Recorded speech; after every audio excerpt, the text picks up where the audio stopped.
জিনের মতো একটু এইখানে বই কইছস এরকম কর। আমজাদ মুন্সি চরপেশন উপজেলা দক্ষিণ আন্তর্জাতিক মানবাধিকার আইনি সহায়তাকারী সংস্থার সভাপতি বলছি। ইতিমধ্যে আমরা আপনাদের এইখানে একটা জিনের বাসা আছে বইলা আমরা খবর পাই এখানে আসলাম। তো সেখানে এসে দেখলাম আসলে জিনের বাসা একটা ভুয়া জিন ব্যবসায়ী, উনি আপনাদের কাছ থেকে বিগত দিন এইভাবে লুটপাট করে অনেক টাকা সে সংগ্রহ করছে।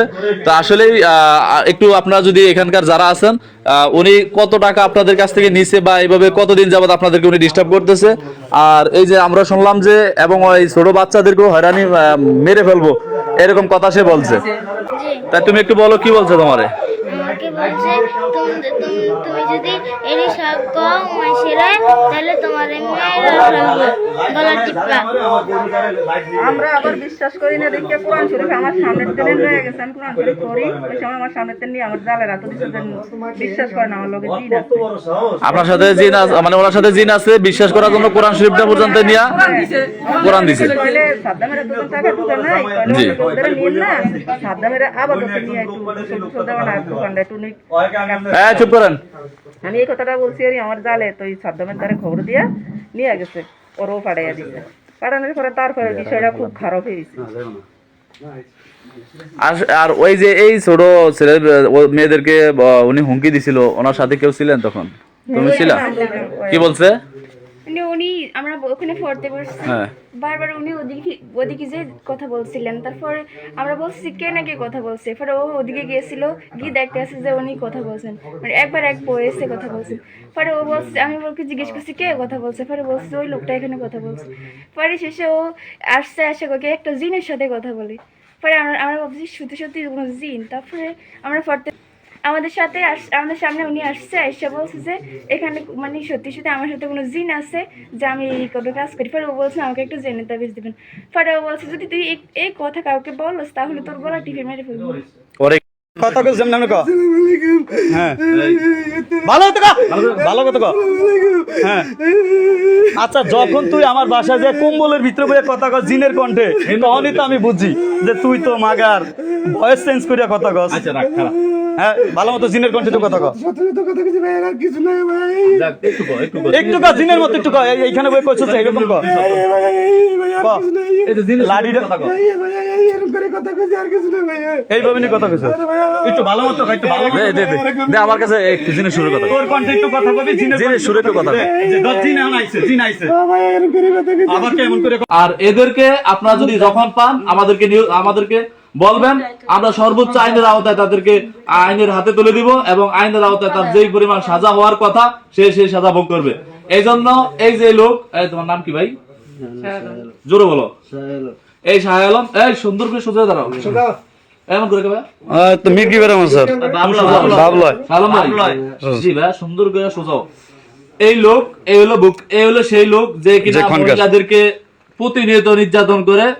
আপনার উনি কোনো খনকারি করে না, খনকারির নামে প্রতারণা করে, মহিলাদের কাছ থেকে টাকা সে লুট করে, টাকা নেয় এবং বিভিন্ন কিছু পাইবো পুতা টুতার আশ্বাস দেয়। তো এই সেই লোক শাহ আলম, আসলে ওনার মতো এমন হাজার হাজার শাহ আলম এই সমাজে আছে। আমরা চিহ্নিত করতে হবে এবং তাদেরকে এভাবে বের করতে হবে। তো এই শাহ আলম এইভাবে দীর্ঘদিন যাবত এই ব্যবসা করতেছে। সেই যে বাসায় আসন দিছিল কিছুক্ষণ আগে, এখানে এসে তাকে আমরা ধরতে পারছি।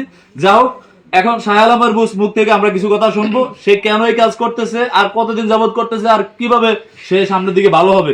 এই জন্য আমরা শাহ আলমের কাছ থেকে কিছু কথা শুনবো। দেখো ভাই, আমি কাজ একদম করি বুঝে, আর দয়া করে ভাই ব্যাটে দয়া করে জীবনে সমস্ত কাজ করি। জোরে বলেন, ওদিকে আমার দিকে না ভাই। জীবনে সমস্ত কাজ করবো না, গরিব মানুষ ব্যাটে দয়া করি। আর এটি সব বুয়া আপনার সাথে কি জিন আছে ভাই? না ভাই, বুয়া উদা কি ভাই। এখন তুমি যে কাজগুলা করতেছো, এই যে মহিলাগুলার কাছ থেকে টাকা নিতেছো, এই বাচ্চাগুলোর এইভাবে হুমকি দিতেছো এবং এইটা জি ওইদিকে মারেন কি করে কোরআন শরীফ এবং এবং দর্শক ইতিমধ্যে জানা গেছে উনি কোরআন শরীফ হাতে নিয়ে বলে যে আসলে আমি দেখেন এই যে আমার সাথে জিন আছে কোরআন হাতে নিয়ে মহিলাদেরকে বিশ্বাস করে। কত বড় বাটপার, কত বড় ধোঁকাবাজ হইলে এরকম কাজ আল্লাহর কোরআন নিয়ে মানুষ করতে পারে। জীবনে করুন ওস্তাদ, আর জীবনে আমার দিকে ভাই আমার জীবনে আমার শুরু করে দিন। তোমার ওস্তাদ তো আমি না, তোমার ওস্তাদ হলো জিনের বাদশা, তুমি আমার ওস্তাদ মনে করো। জীবনে করুন আমি তো ওস্তাদ, আমি তো এমন ওই যে কলম করতে না। জীবনে আমি যদি করি শুরু করে দিন এই কথা।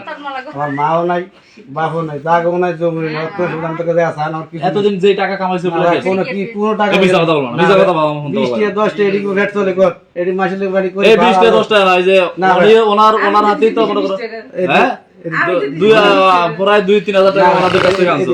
200 টাকা দিছি। আর এই যে সাদ্দামের কাছ থেকে টাকা আনছো। যাও এখন এই যে আপনি যে কাজ করতেছেন এই জন্য আপনার সাজা কি হওয়া উচিত, আপনার কাদের হাতে দেওয়া উচিত? কেউ রাতে দিন না, বুঝছেন, কেউ রাতে দিন না, আমার মা নাই, বাপ নাই, যা বিচার করার আপনি করে দিয়ে দেন। এগুলো কথা জীবনে করুম না, এগুলো কথা, এগুলো কথা ভাই। এই আমার বাবা- আজকে আর জীবনে কি হোক আর আমার জীবনে করুম না, জীবনে করুম না, এগুলো ভালো না করে দিলাম। এই না সত্যি কথা বলো। ধরো এই না সত্যি কথা বলো। হ্যাঁ সবাই পাও ধরো, হ্যাঁ সবাই সবাই এই তোমার হ্যাঁ সবাই শুধু যে ক বলে আমি আর এই কাজ করব না। হ্যাঁ সবাই পাও ধরো। না তুই আমার লেখি রাখা তুই কোরআন শরীফ দর্শক এর মামলা না। আমার চাই কালাম এ বেটা। আমার হাতে থাকে এই কালাম তুই আবার আমার কোনটা ইয়া করছ কাল লগে বাট্টা করছিস আচ্ছা এদিকে এদিকে ওই বাচ্চাটার পাও ধরো, আরে আগে যে থ্রেড দিছো তুমি এই হ্যাঁ হ্যাঁ সবাই সবার পাও ধরো, ওদিকে দাও, ওই দিকে তোমার যে মা বাপ নাই তা না, অনেক মানুষের মা বাপ নাই। ওদিকে দাও, এমন কাম দেখা শুধু ওই হুদো ওদিকে কান্দে বাকা কালার পাও ধরে মাপসাও। হ্যাঁ ওড়ো, ওই ওইদিকে ওইদিকে হ্যাঁ যারা ওড়ো। তুমি তোমার সবচেয়ে বড় অপরাধ হলো হ্যাঁ এই,